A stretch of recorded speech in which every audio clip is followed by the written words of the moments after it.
On Real Talk with Keith Smith.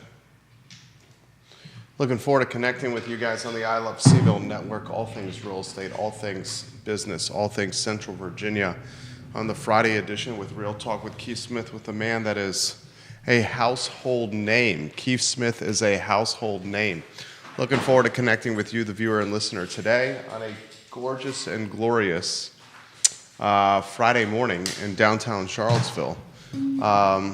Viewers and listeners, put your questions in the feed. I see them popping up already, and we're going to have a lot of fun. Good to see you. It's going to be a great show, guys. Keith, how you feeling? It's going to be 106 today. Today is Linen Day. Oh, very nice. Is it going to be 106 degrees? Is that right? Yeah. Rob Neal, hello. Michael Pruitt, hello. Yoda Smith, hello. Carrie Rock, hello. Lonnie Murray, hello. Katie Pearl, hello. Bob Yarborough, hello. Juan Sarmiento, Carly Wagner, Carrie Rock, Michael Guthrie, Ty Cooper, just to name a few of the viewers and listeners watching the program as we speak. Judah Wickhauer, we can rock and roll, my friend. Realtors, bring your questions, realtors. Businessmen, investors, bankers, lenders. How's it going, good looking? It's going great. You know what? You are an awesome human. Oh, thank you very much. Just got an signed estoppel certificate, tenant estoppel certificate. Made some moves this morning. Good for you, buddy. Wide on set. I don't want to be.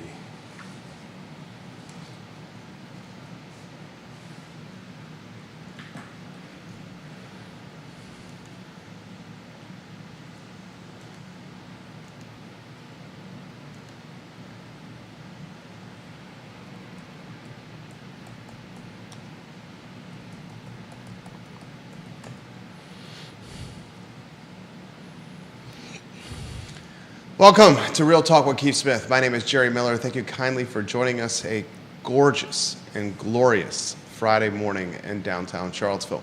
Real Talk with Keith Smith features a star that has been in real estate since 1987, 38 years in this game we call real estate. Not a market he has not seen, not a trend or dynamic he has not experienced. He has nicknamed himself a recovering developer. We have monikered him the distinguished gentleman. By now, he is a household name. His name, Keith Smith. Judah Wickhauer behind the camera, also a household name. There's only one person I know in 100-degree weather that can pull off denim pants, an undershirt, and a button-down J.Crew long-sleeve shirt. And that's Judah Wickhauer, ladies and The gentlemen. question is it flannel? Is the undershirt short sleeve or long sleeve is the real question. Short sleeve. Short sleeve. So short sleeve undershirt, denim pants, and a button-down long sleeve shirt. Feel like it's 106 today, Yeah. folks. Be careful out there. Be safe. Drink a lot of water. Stay in a cool place. And, if you have some folks that have special needs or of a certain age, keep a close eye on them today. Take care of your pets, your furry animals. And your furry animals, too. Do not walk your dogs on asphalt, please, folks. You are burning the pads of their feet. Please be mindful of your dog's feet. Judah Wickhauer, Keith Smith's on camera, my friend. Start the program with what's in Keith's brain today. Oh, yeah. Well, there you go. Nice show. See you later. If you're dependent upon what's between these 6 inches between these two sets of ears of mine, then we're in a bit of trouble here. I'll tell you, I had something awesome happen to me. I did it on a post yesterday. I had a client actually come to my house and hand me a pretty awesome card, and gave me some kudos. And with all this noise out there and this, that, and the other thing, it just was wonderful to have somebody to take their most precious asset, which is their time, Gesundheit, chase me down, tell me I'm a good human. You are a good human. And keep up the good work and what we're doing. And I, we've been doing this for nearly 40 years, and it is a business, and this is what we do. But it's great to help people achieve their goals, particularly when it comes to housing. And, just to get that was awesome. So I'm going to kind of challenge everybody out there who's watching and listening, either today or sometime in the future, go out and be kind to somebody. And, the payback is 100-fold. I just did it getting my cup of coffee and told the barista that she was an awesome human and have a great day. And who knows, pass a little bit positive vibes along. But that's what I wanted to kick the show off. And if you got something, a story in your life, or somebody did something awesome like this, unprovoked, or out of the kindness of their heart, share it. But it was it was interesting. I needed that yesterday more than anything. It's been a little stressful few weeks for us. Lots of it is personal stuff. And to have somebody show up and hand you a card and say, hey, you're an awesome human, means a lot. Means a lot to me. I love that. I'm going to get teared up here for a second. I love that, Keith Smith. Ladies and gentlemen, a lot of comments coming in the feed already. We'll get to those comments in a matter of moments. We have a story in the Daily Progress today about the development code. I knew that was coming up ladies today. and gentlemen. Yeah. And the development code in Charlottesville and the new zoning ordinance just being in zoning purgatory. The Daily Progress, folks, has got a story by Hall Spencer, a great journalist, friend of the program, know him quite well. Nearly $400 million in development at risk right now. Nearly $400 million of development at risk right now. And he highlights, ladies and gentlemen, the trials of this zoning experience and how it's stuck in purgatory.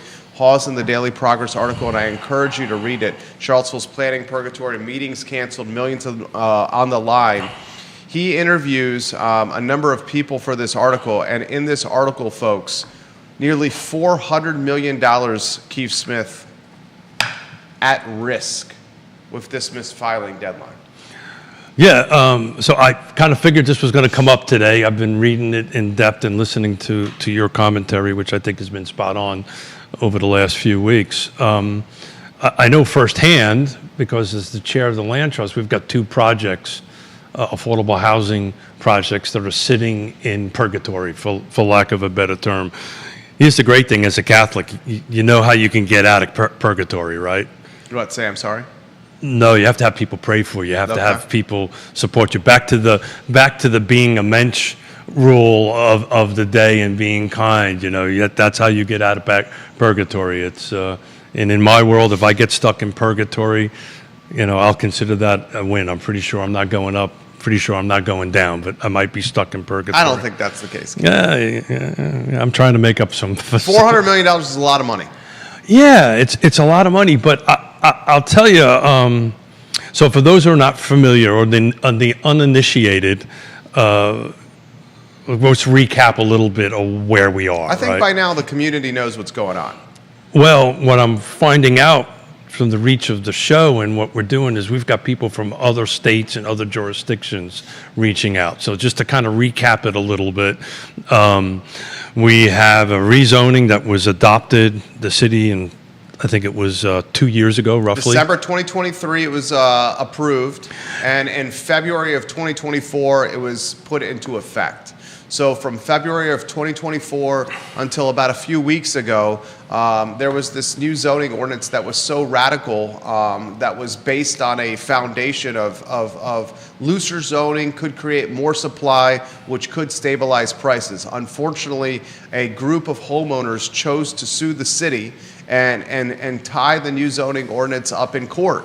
And the city was unrepresented by a city attorney, an official Charlottesville attorney. Did you see that they're keeping that person? Yeah, Gentry Locke is staying on board. Yeah. They hired a third-party law firm, Gentry Locke. It was announced today that Gentry Locke is staying as the firm to represent the city here. But this third-party law firm, Gentry Locke, missed a filing deadline, and the judge who lives in the city, whose wife is a housing advocate and pushes the new zoning ordinance in her evangelism, threw out the suit and basically said this new zoning ordinance cannot move forward. So it's interesting, and I'm going to take it, as we usually do, I'm going to take a different approach. I actually think this is going to turn out to be a win across the board for the city for what it wants. And that's a pretty audacious thing to say. I think that's extremely audacious. But I actually think it's going to happen. Look, Neil Williamson, what do you think of the comment he just said right there? So- Go ahead. Explain why you think that's the yeah, case. so let's keep on building this a little bit, right? So, we've got this timeout that we really don't know if it's a timeout because the city hasn't received a written order from the judge yet. So this was just a bench issuing. And where this purgatory happens even more is when they meaning the city, adopted the now timed out zoning ordinance, it replaced the old zoning ordinance. So there is no zoning ordinance right now on it. So what I think is happening right now behind the scenes is one of several things, and I think they're all happening concurrently. One, as you know, they meaning the city council has advanced the rezoning back to the planning commission, which has 100 days to act, so they probably have 90 some odd days to act on it. So I think what they're doing is they're going back and saying, okay, these are the list of items that the plaintiffs had, fix them, go through the process, and we'll talk about that process here in a minute, and concurrently they're petitioning the judge to say, hey, we're sorry, please reinstate the ordinance, which I don't think is likely going to happen. And then the third thing they're doing concurrently, from what I understand and what I'm hearing, is they're negotiating with the plaintiffs to get that resolved. So I think what's going to happen, there's going to be a fast track on the process. As everybody knows, if you go through the planning commission, there's public hearings and yada, yada, yada. All of a sudden, they're going to fast track it. By the way, if me and you were trying to do a rezoning, we wouldn't get fast tracked, right? But this is now going to get fast tracked. And it's going to go through probably in about 90 days. They're going to go through this thing, and then it's going to land on, they're going to clean up the problems, and then it's going to land on the city council's desk somewhere around 3 months from now. Now they have a decision to make, just to adopt it. So where does 3 months put us in the election cycle? Not quite to November, right? The election cycle's over. Yeah, I understand that, but it does. The election cycle doesn't impact this at all. Jen Agree. Fleischer's on council, Brian Pinkston is out, Juan Diego Wade's on council. But the people that are going to vote on it are the current board members or current city council members.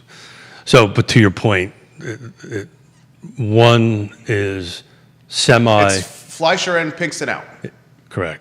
So, And if anything, Fleischer's probably more housing than Pinkston. I was just about to say. So one that is somewhat lukewarm on housing is definitively going to get replaced with the housing advocate. But I think that's what's going to happen. I think they're going to fast track that. And I will tell you, the moment that happens, it'll get sued again. There'll be a lawsuit, right? Once they go through this process, maybe the original plaintiffs are going to redo. So this is going to continually be in some sort of lawsuit.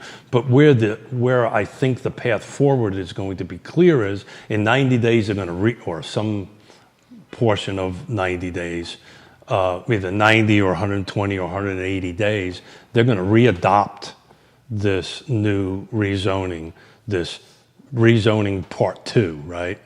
And then they're going to move on. But here's the reality of it. We're going to end up in the same place we were a year ago or before this trial. If we don't fix this red tape and turn it to green tape, and if we don't go ahead and figure out the approval process, if you're pro-housing and you're a pro-housing advocate, if you want to have this ordinance work, they've got to figure that second side out. And where I think then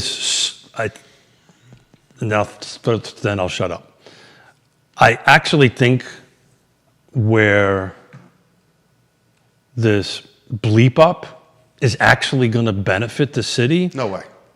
Well, we might have to bet a bourbon on it because I actually think the city council members got what the problem was, not the zoning. That's an easy fix, right? The plaintiff says A, B, C, D, F, and G, and they fix it, right? Then they adopt it. So now that lawsuit, for all intents and purposes, goes away. But then they'll come back and sue for something else. But if they don't fix how quickly, so the 2 projects the land trust has, that we can submit them and get approval in 60 to 90 days, and they're back to this 2-year process, we're going to be in the same place we are right now. But if they can figure out how to actually fix the back end and work it through the system, it's going to take 1 to 2 years for some new lawsuit, because that's what's going to happen, to get to a judge, to get to a jury. And if there's hundreds and hundreds of units in the ground, it makes it that much harder to unwind. So there you go. The city is currently asking Judge Worrell to Yeah. reconsider the misfiling deadline and say, look, we made a mistake, give us some grace, allow us to continue moving forward with this new zoning ordinance. The mistake with doing that is this was going to linger until June of next year. If they actually showed up. June of next If year. they showed up and met the deadline. Yeah. Oh, yeah. June of next year. Well, it what would've the gone city should be doing. It would go longer than that, because somebody would appeal it and it just would keep on going. What the city should be doing is going to the plaintiffs and negotiating Well, that's with what's. the plaintiffs. I think that's what's happening. I know that's what's happening. Yeah. And saying to the plaintiffs, what is it that you need Yeah. to drop this lawsuit? And they should go to the table with a negotiating mindset and say, we don't want this lawsuit to be active anymore. It's costing you a lot of money suing us. Everyone is losing here. What do you need from us in this zoning code, which is a living, breathing document that we can change for you to drop this lawsuit? So That's what the city should do. I don't think they're doing that. The city is not negotiating in good faith, from what I'm being told. yeah. Well, I'm not in the room, and I only, much like you, have conversations with people that are outside the room. As you said, I'm trying to be respectful for the people that gave me information. But there are 4 things happening, right, simultaneously. Are they negotiating? Are they good negotiators? Are they negotiating well? You and I negotiate for a living. I think we can look at this maybe from a bit of a jaded perspective, but How about this? let me get this out. I've found, of the 37 years of working with local governments, negotiations is not their skill, their strong set. How about this putting it in perspective? How does this not put it in perspective? The third-party law firm Gentry Locke that missed the filing deadline and got us all in this position, taxpayers. The city has now confirmed that they will not fire Gentry Locke, but instead will keep Gentry Locke in the game, representing the city in this lawsuit. Yeah, Explain that to me. They double down on it, right? I think in the private sector, we would have fired them immediately and move on. I think in the government sector, it's a little bit harder to do that. I think they're afraid of doing the reset button, right? Bring up a new attorney, so forth and so on. Look, I think in one hand, this lawyer is never going to miss anything for the rest of his life. So it's kind of maybe a good thing. I can tell you in our world, they would be shown the door and we'd be dealing with somebody else pretty quickly. I'm not so sure there isn't some staff there was I think there possibly, okay, I'm mincing words here. Staff did not keep an eye on their consultant. Oh, there's no question about it. Yeah. This is as much on staff as it is on Gentry Locke. Yeah, 100%. Staff has got to manage the contractor they hire. So I think what's happening concurrently, and it's That's a bad look for everybody there. Yeah, I think what's happening concurrently, if it's happening well or as efficiently as it should be, is something else. I think they're trying to negotiate with the plaintiffs. They're trying to amend the new. They are negotiating with the plaintiffs. I understand. And the plaintiffs are indicating that what the city is doing is not negotiating in good faith. So if they're negotiating well or not, it's a different story. So I think if that's the case, I think that's a mistake. But what they should be doing is negotiating with the plaintiffs in good faith, fix the issues in the code, in the zoning ordinance, go through the process, readopt it, right, and then move on. But the point I'm constantly making, and nobody seems to want to listen to me, is this zoning end of it is not the important part of it. It is the rule book, but you can have the most perfect zoning ordinance that makes everybody happy. All of a sudden, we wave one of these magic wands we used to have here before, and magically everybody in the whole world is happy with the zoning ordinance. If you can't fix the approval process, it ain't going anywhere anyway. So all of this stuff we're talking about, all this stuff they're going through, all this negotiations that they're doing, they're also not trying to concurrently fix the back end. And I just don't know if they get it, that they're surely not listening to us or me, because if they could end up with the most perfect zoning ordinance. If they can't cut it down from 2 years, right, to go ahead and get it done in 30 to 60 to 90 days like it should be, that's how it should be acting, then, all this stuff we're talking about, all these notes I've got written down, all these lawsuits, all this money you're going to spend is all for nothing. You might as well just go back to the old zoning ordinance and move on. Two very good articles in the Daily Progress this morning. One by Hall Spencer, ladies and gentlemen, and the other by newly minted reporter David Velasquez. The Hall Spencer article is the one I would suggest you read first. Fascinating article. Hall's interviews multiple players, including John Matthews. John Matthews, ladies and gentlemen, is the head of the Mitchell Matthews Architects and Planners. John Matthews contends that Judge Worrell's ruling has caused not just uncertainty for zoning in Charlottesville, but he estimates nearly $400 million in development projects in the city of Charlottesville could be delayed. Furthermore, it's not just the $400 million that could be delayed in development projects. It's the supply chain of the development, the subcontractors, the engineers, the attorneys, the inspectors, the surveyors, the painters, the inspectors, the drywall guys, the plumbers, the HVAC guys, the electricians. This delay of zoning, I would bet you, is flirting with $1 billion or more of economic impact in the city. $1 billion or more.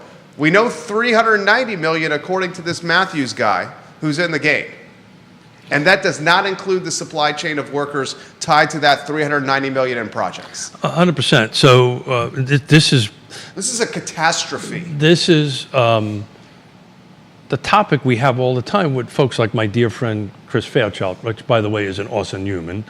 A story about him is when I was losing everything I had, he stayed by me and was a dear friend. So, what I say isn't because I don't love him. I love him dearly on it.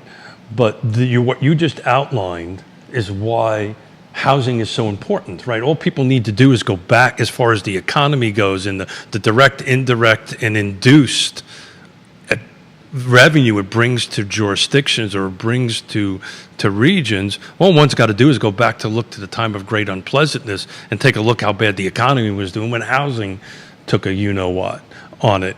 But look, I'm just going to keep on saying this until I'm blue in the face. Red tape into green tape.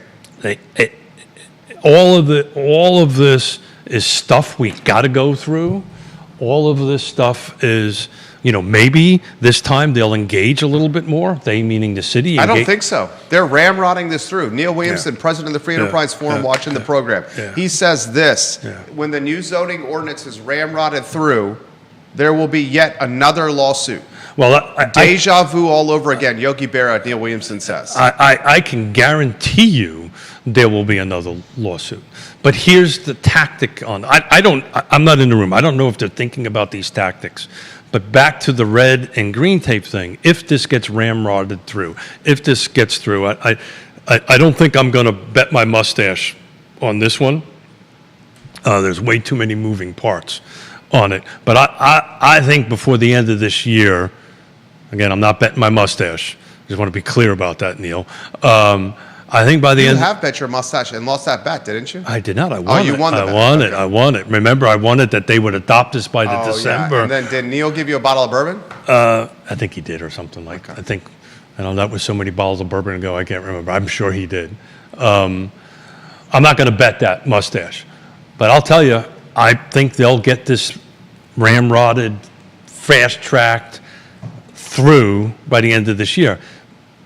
as a recovering But developer. why would they do that? Because Why would they take the exact same? Help me understand they're this. not Are gonna you on a take- 3-shot? They're not going to take the exact same thing. They're going to fix whatever they perceive is the issues that the plaintiffs are in there. That's what they're going to do. They're going to fix the traffic. They're going to fix whatever A because VDOT traffic study is going to take a very long time to do. well, a VDOT traffic study is months. the question becomes is what's going to happen is because I know a little bit about this. What VDOT's going to do is go, well, hold it. We don't have right away. We don't have control over the city of Charlottesville. Thank you very much, and hand it right back. VDOT does not get a say in. John Blair, you buy that? Neil Well, Williamson, you buy that? I know they don't. They do not get a buy. They don't get a comment in the city infrastructure. Now, if the city road connects to a county road, which is a VDOT road, that's one other thing. But the city of Charlottesville owns its own roads. A simple way to figure that one out is who plows it. Yeah, city plows it. City has city buses, city roads, all city stuff. There you go. Neil Williamson, how could the city have more engagement than the 3 years of CVille plans together? How could they possibly have more engagement than that? And look. Neil paid a bottle of Jefferson Reserve. I have my doubts that any is left in Keefe's bar. Nope. No, you didn't leave that here. The Jefferson Reserve wasn't left here. No, I brought that one home. Yeah. I brought Is there? I bet you there's some left in that, isn't there? No, but I can tell you I've replaced it with a couple versions of it. Okay. I've got a fresh bottle at home. Yeah. Neil, what's your take in 5 or 6 sentences of what's going to happen here? I wish Neil was here today.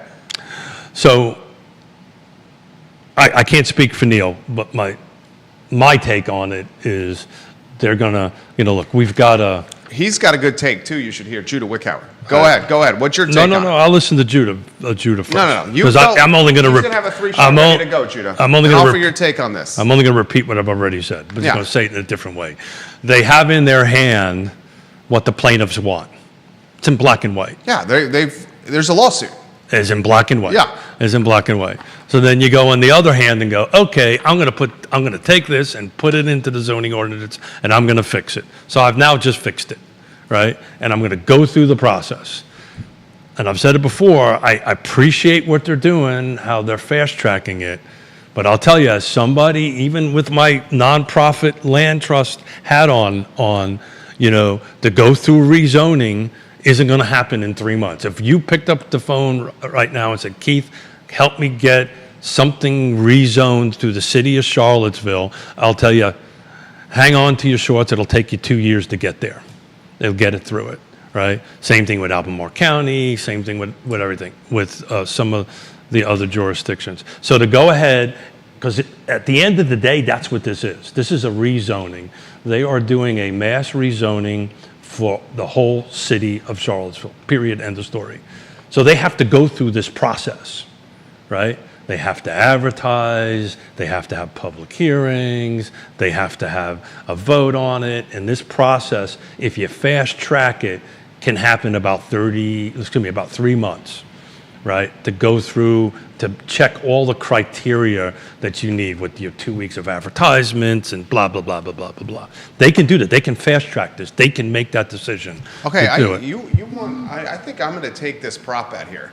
You're saying that. No, I'm not going to bet anything because Okay, I don't. let's bet a bottle of bourbon here. You're saying, this is what Keith Smith is saying, that by the November election, No, I don't think about November election. then what's the date for the prop bet? I'm trying not to do one, is what I'm trying By to do. December 31? What I'm trying to tell you, before I was comfortable with betting my mustache that, hey, by the end of whatever the 2024 it was that year, I can't remember, whatever December that they approved December it. 2023. Yeah, 2023. It went into effect February 2024. That it'll get approved before the end of December 23. I do not think the path that they're going through right now will get approved by the December of 2025. Because I think what will happen is there'll be a lot of public outrage, right? There'll be people like Neil. And by the way, so people know this, I'm actually going to get in front of a lectern on this. And I very rarely get in front of a podium to talk to an elected body. But I'm actually going to do that on this thing. If I can't do it as the chairperson of of the land trust. I'm sure as hell going to do it as a private citizen, because I have some serious concerns about how they're fast-tracking this on it. I think it's unfair to everybody else that has to go through this process, like you've got a 10-ton weight wrapped around your neck. But what I'm really going to say is, great guys, get this approved. If you don't fix this back end, all this work you're doing right now is for nothing. But let's hear Judah's. Judah's got to take. Neil Williamson's got to take. Bill McChesney's got to take. Gary Palmer, welcome to the broadcast. But it will end up. It will. Whatever they do, that I'll bet you without a doubt when you won't take it. It will end up in a lawsuit, flat out. Oh yeah, who would take that bet? But what happens with that? Then it just sits and churns. If you want to make a bet that by December 31, 2025, and set a deadline like that, I'll make a bet with you. That the city will adopt a new zoning ordinance or readopt an amended version of what's out there. Is that what? That's what you're going to bet? No. I'm asking you. Okay. I don't think you know what you want to bet over there. Judah Wickhauer. I don't. I don't think you know what you want to bet. I know what I want to bet. I felt good about the other one. This one, I don't have the same feeling. Judah Wickhauer has been following this. Curious of your take, then I'm going to get to Neil Williamson's on this. I think this is what you mean that I was talking about, is the fact that it's been discussed on this show that nothing has really come from the new zoning ordinance. So it hasn't really produced much in the way of new construction that wouldn't have been started anyways. And so I can't believe that after a year and a half there's been no introspection. Like, hey, we pushed this out. It hasn't accomplished much. How can we make it better? They just want to push out the exact same thing. So, Judah, the reason nothing has got done is not the zoning ordinance. Okay. It's the red tape. It's also tied to the zoning ordinance. The affordable housing criteria for development tied to rentals is obscenely ridiculous. 100%. I get all of that. But that's not the reason it slowed down, right? It doesn't... It's a rule book, right? It doesn't matter. The developers are smart people. They'll figure out a way to work within the rule book. Okay, I can pencil out, will this project work? Doesn't matter the details. The problem is the back end. The reason it took a year and a half and the reason why nothing got approved was not because of the zoning ordinance. Yes, it needs improvement. Yes, it needs tweaking. Yes, it's going to get ramrodded through. It's the back end. And that's the problem. And I'll tell you, if they don't fix that... I don't agree with that. Yeah, I do not agree. It's not what I'm hearing from the developers. I do not agree. The affordable housing requirements in the city of Charlottesville, when you are doing a project that is 9 units or more, I got it. 10% of the units in that development must be affordable for at a 60% area median income for 99 years. So let me ask you a question. That 99 years to 60% AMI is longer than the shelf life of the development. 100%. That is obscene. As far as I'm concerned, the affordable housing portion of it needs to be tweaked, to use Lloyd Snook's words. But is the lawsuit talk anything about affordable housing? No, the lawsuit's about the VDOT traffic stuff. That's exactly right. Yeah. So that lawsuit's not helping it either. I understand that. So do you think that they're only going to fix what's on the lawsuit, or they're going to try to fix everything? I think what the city is trying to do, and viewers and listeners, I think it's a pretty informed take. The city is trying to take the new zoning ordinance that was already approved, and they're going to the judge right now on their knees, begging for forgiveness, saying, give us a second chance on this default judgment. And if the judge says, yes, I will give you a second chance of the default judgment, offering the city grace, then the city's going to take the document that caused anger and fire with these plaintiffs and push it forward again. And if it gets pushed forward again, nothing is going to materialize from this until the end of next year. The end of next year. What the city should do instead, and then I'm going to go to Neil's comments, I'm going to go to all the comments coming in. What the city should do instead is go to the plaintiffs and say, help. Yeah, we're not disagreeing. We need to drop this lawsuit. We will fix this document. I'm not disagreeing. Or the city is too punch drunk with the city. Well, I can't say that for a fact, but I can tell you that's what they should be doing. If they're not doing it in earnest and going, okay, what do we need to do to make this better? I'll tell you, if they're focusing on these one particular issues, it actually should be a simple fix, right, on it. And I'm waiting to hear Neil's response on the VDOT. He disagrees with you. Okay, got it. Yeah. On the VDOT thing? Well, he says Charlottesville will enact the new zoning. You should listen to this. Well, did he answer the question about the VDOT? Well, he's got a lot of comments here. Okay. Charlottesville will enact the new zoning ordinance without changes. There will be a lawsuit. The clouds of uncertainty of development will continue for 45 months or greater. Yeah. Because of this uncertainty, you will see a drop in investment in the city. Yeah. He adds, in a May City Council meeting, Neighborhood Development Services reported 60 pre-application meetings, 20 applications filed, and 3 approved under the new zoning ordinance. 3. That is my red tape into green tape. That's an exact example of that. But it's not red tape into green tape if only 60 pre-application meetings have happened. Well, That's not even red tape. They haven't even gotten to the red tape. I understand that, but there were 60 and only produced 3. There should be 60, right? And the reason why, I'll let you finish your train of thought. 60, Keith, in nearly 60 in 15 months is pathetic.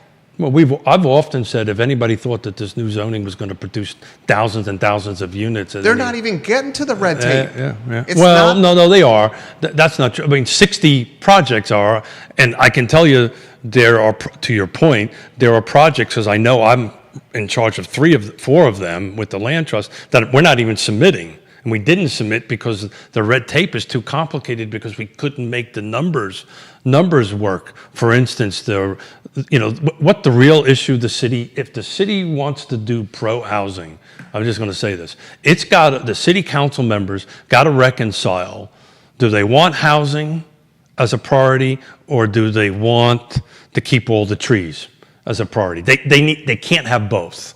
Right? They can try to mix them up a little bit, but they can't have both. And that is right now the struggle at the city council level, right? There's certain numbers of them that are very environment focused, which is a good thing, right? And the other ones are housing focused. Maybe this new board, which is more housing focused, might go ahead and fast track things.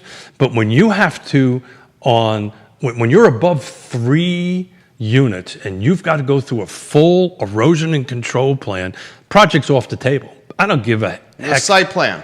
I don't give a heck if it's 60% AMI, 80%. It don't matter.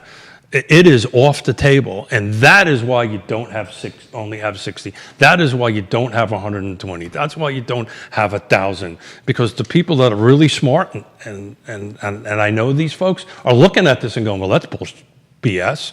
I'll never be able to get the numbers work, and they walk away. And they go to Neil's wonderful county and start producing units there. Or they go to, Savannah is a different story, but they go to the jurisdictions that go ahead and do it. I think, and I don't think we're disagreeing too much. I think if the city, my opinion, if the city really wants to tackle housing affordability, they actually have a great opportunity right now to do it. They really got a great opportunity to do it.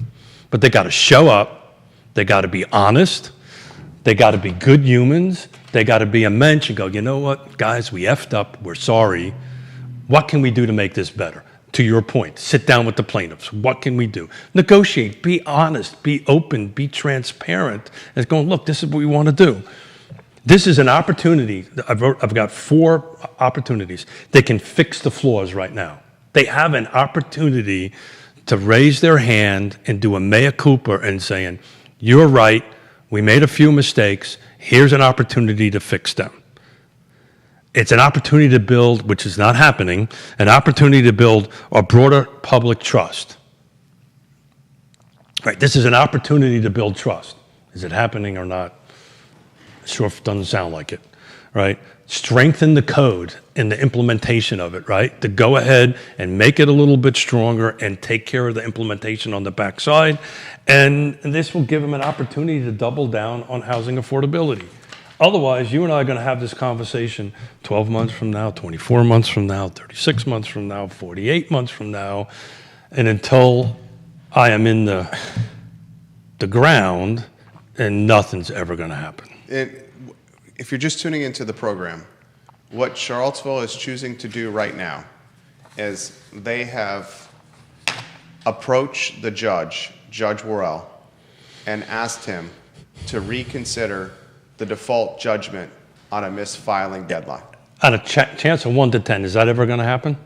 I don't see how that could possibly happen. He'd have to admit he made a mistake. Especially with the conflict of interest of the judge living in the city He and dodged, his wife being a housing the advocate. man dodged a bullet. Okay, 100%. Dodged a bullet. So they're I don't asking need to the make a judge decision. to reconsider a default judgment.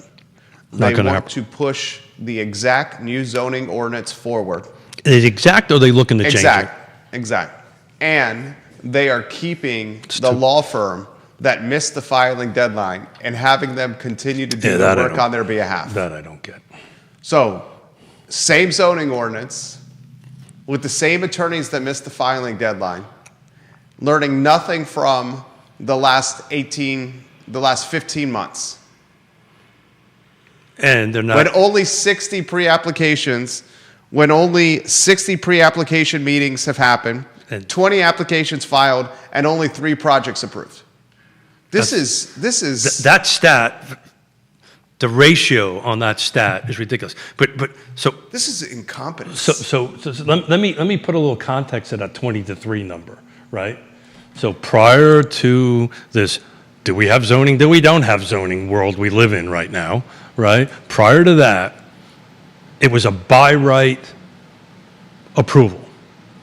It was by right approval. You open up the zoning ordinance, you open up the site plan, and if you check all the boxes, it's a reasonable expectation to get it approved in a speedy, effective manner. The fact that there was 20 and it only produced 3 is telling me that the other 7. But this isn't even red tape. No, but that is red tape. That's the essence of the red tape. My point is if I show up to Greene County with a by right subdivision and I meet all the criteria and I submit the plat for approval and I check all the boxes, it should not take a year and a half to get it approved. It should take, you know how this works, right? You submit the application, they review it for completeness, they have a certain amount of days to do it, right? You know, it happens more often than not. The applicant mixes something and then the staff goes back, hey, you're missing this. Clock gets reset for another 45 days, right? So these 45 days start getting reset and reset. And generally that goes through 2 or 3 times, right? Because, stuff is missed, right? VDOT comes back with comments, which is not necessarily the case in the city of Charlottesville. Let's say Greene County or Fluvanna. They come back with comments. You go ahead and change the comments. The Water Service Authority comes back with comments. You change that. Utilities come back, and you start doing this back and forth. And it's generally anywhere between 3 to 6 revisions. So that's 3 to 6 45 days. Somebody who's smarter than me can do the math, right? So it's anywhere from 90 to 120 days, from 120 days to 160 days. It should not take more than 6 months to get through. If it's a by right application and you're submitting the application verbatim of what they are saying it must be. For 20 to only spit out 3, we have to assume 20 got submitted by people that know what the hell they're doing. That are paying people. That know what they're doing. That are out of pocket hard costs. 100%. But that I would bet you a good chunk of the 60 pre-application meetings have hard costs 100%, associated because with you them. can't get to a pre-application meeting without doing it. 100%. So whatever was the number, 90. What was the number that the 900 million? What was the? So the Daily Progress in today's newspaper, Hall Spencer, quotes a man in the game, and his last name is Matthews. He heads the Mitchell Matthews Architects and Planning firm. He estimates that there's $390 million in development projects in the city negatively impacted by this. Then he further says that $390 million doesn't even put into perspective or consider the supply chain of workers 100%. that are working on the $390 million project. So he's just we're like at $1 billion here. He's folks. just talking about the direct, not the indirect Yeah. or the induced. The supply chain. Yeah, the real estate agents that sell the it. inspector, the painter, Yeah. the electrician, the plumber, sure. the window guy, Yeah, sure. flooring guy. 100%. Look, It should not be underestimated. The level of catastrophe, incompetence I do not have. that is involved. That is here. I do not have faith in the city system to make a bet that this will get resolved by the end of this year. I thought that's what you were alluding to. No, I was saying I was not willing to bet my mustache on that. Okay. Right. What is the bet you're willing to do? I'll do a bottle of bourbon. No, but what's the bet that you're willing to do? Yeah, just for the fun of the show. No, To see I how don't it wanna goes. take your Because bottle I of don't. bourbon I don't. Well, we need a. I don't want to take your bottle here. Yeah. I don't wanna I'm going to buy you one anyway. I don't want to so- take your bottle. Yeah. I think they're going to try to ram it through. I think they're going to try to expedite it. I would hope that they listen, not to me, but to other folks in the thing. Who they've listened to is Livable Charlottesville, What I would the hope, activists, and that's where we're at now because of it. well, you know the difference between an advocate and an activist, right? 100%. Yeah, and I'm not an activist. I'm an advocate. I try to work within the system and encourage and move forward. I would not consider myself an activist by any stretch of the imagination, but they have an opportunity to, if they really want to make housing affordability an issue and move the needle forward, they have to do these four things I'm talking about: fix the flaws, fix what's broken, build a broader public trust. Ramming it through quickly is not going to do that. Strengthen the code and the implementation, so that's on the front end and the back end, and double down on, in my opinion, on housing affordability. And back on that, give us a housing affordability map that works, right? Don't give me 3 lots. I talk about Portland and Seattle all the time.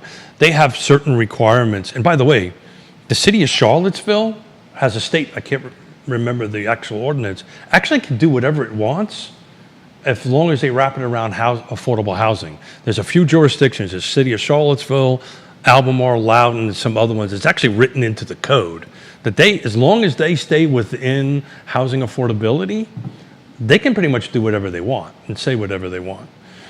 That said, I think, if they do this right and engage the public, negotiate with the other side, create a document that makes sense, and change some of the implementation side of it, the back end of it, actually could be a good thing. I think it could be a good thing. Are we going to get there or not? It's a different story. If I were the plaintiffs, and Sarah Hill-Buchensky's watching the program. They're going to sue again. Angela Morbley watching the program. We have, I don't know how many real estate firms watching the show right now. More than I can count. If I were the plaintiffs, I would go to the table right now with the city and truly understand the leverage that you have here. You have a city that is at your mercy. And when you negotiate with the city, you ask for a lot. And if the city is unwilling to do it, you say, okay, we're going to continue to tie you up in this lawsuit because our hunch or our instinct says that the judge is not going to reconsider this default judgment. But they won't tie him up with a lawsuit, though. That won't happen. You realize... You want to make a bet that if the city comes back with the new zoning ordinance that the plaintiffs aren't going to sue them again? Oh, 100%. I think the plaintiffs are going to sue them out. If they cut a deal with them or not, they're still going to sue them. That's not true. If the plaintiffs if they negotiate with the city and they get what they want, they'll drop. It'll be a contingent on dropping the lawsuit. And somebody else will sue them over something else. I do not think that's reality. You really don't think so? I do not think that would be the case. That I'll take a bet on. The 9 plaintiffs that I will take a bet on the that. 9 plaintiffs that are suing the city right now are out substantial amount of money. I will take a bet no matter what gets approved, somebody's going to sue it. The 9 plaintiffs that are suing the city are using their personal finances Yeah, I get that. Yeah, to sue the city they live in. I get it. 100%. They are catching heat from activists. They are being doxxed online, including their addresses, positioned and published online. Yeah, that's and not they cool. are out tens, if not hundreds of thousands of dollars. They can negotiate it. They can go through, but somebody's going to file suit against it. I can assure you that. But let's assume, for the argument's sake, they negotiate, they get what they want, the plaintiffs, good for them. It gets fast-tracked. Let's say magically the new ordinance are approved January 1, just to pick a date on it. You don't think anybody's going to sue them as of January 1? I think the 9 plaintiffs, if Not the the 9 city plaintiffs. I'm saying negotiates somebody. with them, I'm this- saying somebody. hard to say. Yeah. I will say this, that there's only 9 people in a city of 50,000 that chose to sue. Sure. 9. Sure. In a city of 50,000 that chose to sue. Agree. Well, I think the likelihood of somebody suing them for that is pretty high. Could be Whoever some- chooses to sue the city must realize that this is probably going to take, the opportunity cost of that is going to take, years of their lives and hundreds of thousands of dollars. And- there's not a lot of people out there that are willing to do that. So let's paint this a different way. Let's say, my hope is that they actually engage, they meaning the city engages with the plaintiffs and get this done. But let's assume the city says, you know what, bleep you, we're running this through the process. We don't really care. We're going to adopt something new, and we're going to adopt it by December. And the plaintiffs still continue their lawsuit. The problem is now a new zoning is adopted. It's a whole new lawsuit, and it has to continue along for 2 years. To my point is if they fix the back end, then the 2 years it takes to go through. But Keith, they've shown no indication they're going to fix the back end. Yeah, that's a shame. There's- As a housing advocate, They're- that is. They've shown no- No. They can't keep consistency with staff. I It's been a love- turnstile with the city attorney position, turnstile at neighborhood development services, turnstile with the lieutenants, turnstile with the city manager. I love pushing back with you, but I can't push back that one. How are they going to fix the back end? Well, how they fix the back end is the city councilors have to engage with staff and say, I need you to fix this back end. Because if you remember, they got the zoning approved, and then they waited until August of the next year to go through how we're going to implement this. If they're not doing that concurrently, then we've just spent an hour talking about nothing, because it's going to be a whole lot of nothing, and we're going to be exactly where we're at. There's going to be no clear direction, and if people want affordable housing or housing affordability in the city of Charlottesville, look, I'm John Dallas, welcome to the show. I'm an advocate of it.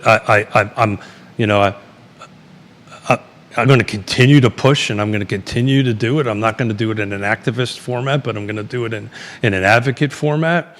But realistically, the developers and builders are doing what they do. They're moving to different jurisdictions. They're moving to places that it works, that jurisdictions are saying, hey, we understand the direct, indirect, and induced impact housing brings on the community. You got to fix A and B and C for us. You got to change our water and sewer. You got to fix our roads and yada, yada, yada. But we get it that it works. And that's where they're going to go. And Greene County's a prime example of it, right? And, you're going to see that. So I think we just spent an hour talking about something that at the end of the day is just going to be a hot mess for a long time. 100%. Hot mess for a long time. And what's not emphasized in this hour is the impact that does with the confidence of developers. I've had multiple developers, like I'm talking the most significant. Yeah. I'll use accurate wording here without saying who it is. Key players. Some of the most significant property owners in Charlottesville City that said they will not do a single thing in the city anymore. 100%. That was there kind of before this anyway. It's now just exploded, right? Because again, some of these Neil things, Williamson agrees. The money is moving completely away from Charlottesville to where development is more certain. and we're done. And oh, by the way, all you got to do is look. We did this on a data show, right? All we got to do is look at the data. There's like the city is just like standing still. Yeah. And we'll continue to stand still. And, everything outside of the jurisdictions, they're going to grow. They're going to benefit from it. And we're going to be having this conversation a year from now or 2 years from now. But they haven't, they meaning city council, if they chose to do it, they have a choice to get this right? Engage, fix what's broken on the housing affordability side on it, fix the red tape into green tape, engage the public in it. They have the ability to do this right now. That's why I'm saying this may not be a bad thing if the city steps into it and takes it. But if you're right and Neil is right, which I will take that on as gospel, they're just trying to ram through an already problematic zoning ordinance. Of course, just to hit a reset button. Yeah. If that happens, I'll be extreme. Not that it That's matters. happening. Yeah. But if it actually gets there, because there's a lot of process that has to go through, and it's going to be very public and very open. Well, this is the process. If the judge reconsiders the default, we both know that's not going to happen. But that's what the city's asking for. Yeah, but it's not. If the judge reconsiders the default judgment, and there's past precedent that the city is using for the judge to reconsider the default judgment. If he does, then it's the same new zoning ordinance that they're going to push through. Yeah. The judge is not going to reconsider. He dodged the bullet. He's going, whew, I don't have to make it. I don't give a what he said. He dodged. The judge indicated before the default judgment saying it would have been interesting to see what plays out here. And that and 50 cents, that and $5 buys you a cup of coffee. It don't mean anything. But devil's advocate with you, if you think he dodged a bullet, he could have just recused himself from the beginning. Yeah, from presiding over the case. That's a whole different animal. But he chose not to. He dodged a bullet. He doesn't have to make a decision. He don't have to make a decision. Well, agree to disagree on that one. I think the judge wanted to make a decision. He didn't have to. Arlington, was it 3 judges that lived in Arlington? It was 3? Yeah. 3 judges in Arlington that said, we live in Arlington. I got to recuse myself. We have to recuse ourselves. Yeah, I agree. This judge, they pointed out that he lives in the city, and he says, so what? I'm going to be the guy who makes the decision. And then he even had to answer about his wife. So, again. And said she's entitled to an opinion. Again, I think he should have recused himself, but he didn't. He made a non-decision, right? The lawyer handed him a gift on a silver platter. It got thrown out. I'm doing the zoning. Caused all this problem. If he really, really was engaged, how come he hasn't given a written order yet? Because did you see how long he's taken to do anything with this case? Well, he gave the order at the bench. All he has to do is regurgitate the literal order he gave at the bench in writing and hand it to them. He gave a bench order. Why hasn't that happened? He dodged a bullet, brother. If I was him, I'd be going, phew. Somebody else has got to deal with this now. We're gonna find out. Comments, a lot of comments here. Vanessa Parkhill, if our local leaders were being thoughtful about housing affordability, they would stop ratcheting up our property taxes. I recently got a letter that my mortgage was going up over $200 a month due to escrow needs. $200 a month. The taxes and insurance are now a larger portion of the payment than principal and interest.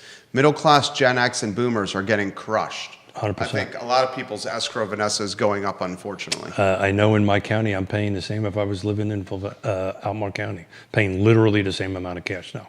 This is a bananas time to be in housing. In Charlottesville, now we're on Central Virginia. Like I said, I'll just keep on saying the city has an opportunity now to get this right. If it chooses to do it or not, it's a different story. But it has an opportunity. If they truly profess to tackle housing affordability and make that our number one priority, they have an opportunity to do it now. But they got to show up to the fight. Cully Baggett watching the program, he's a builder and a developer in Green. He says, even if you battle your way through the zoning restrictions, then you have to deal with the city inspections department, which is a whole other can of rotten worms in a circus. Brother. I charge an additional 20% to work inside the city, and generally, I just professionally decline to do work in Charlottesville. There you go. You could not have put a finer point on it. 2019, the land trust built 4 units on Nassau Street. I still can't get my $18,000 back from my bond for the water and sewer tap because I can't. Possible? It's because it just goes in circles. It goes in circles. 20%. I think he's cutting himself short with 20%. I think that number should be way higher than that. The answer is, but thank you, but no thank you. I'm busy in Greene County in it. But the city of Charlottesville. Angela Moberly says it's not just Charlottesville. Keith, Yeah. we are over 2 years into our by right multi-unit housing project in Culpeper County. Yeah. We just finally got our permit approved. Yeah, that's just wrong. That is just wrong. More than 2 years. Yeah, and I don't mean to be unsympathetic on that. I'd like to be a good human, but 2 years is actually pretty good, right? Bananas. Right? A by right project in Greene County, we're at 2 years. And we're not even halfway through the site plan process yet. Yeah, look, I tell this story all the time. The very first subdivision I built at the Acres, by the time I put a contract in it, rezoned it, and this is Central Water and Sewer, VDOT roads, yada, yada, yada, for 150 lots. By the time I put a contract on it, closed on it, rezoned it, got my site plan and put a bulldozer on it, took me 6 months. It is now 6 years or more to go through something like that, if you even get that far. And you want to talk about housing affordability? Guess where all that cost goes to? Oh, yeah. Just passed down. That 2 years is only that cost, the carry cost, right? Because I'm sure they own the land.